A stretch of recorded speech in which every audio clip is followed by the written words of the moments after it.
These tall and narrow buses remind me something out of Harry Potter.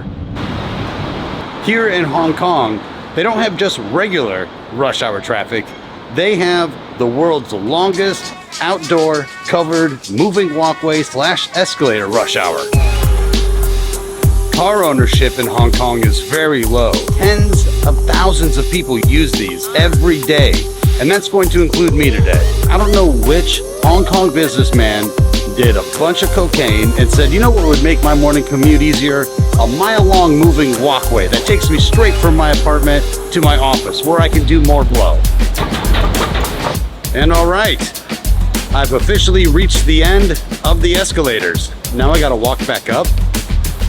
I did not think this through. Damn it. Man, Central Hong Kong is bustling, and it is shockingly clean. New York City could take a lesson out of this book, let me tell you. I don't smell trash, I don't smell piss. How sad is it that that is a metric as an American? This city is clean, I don't smell piss. Get it together. Last night at the bar, I got complimented on my Cantonese pronunciation.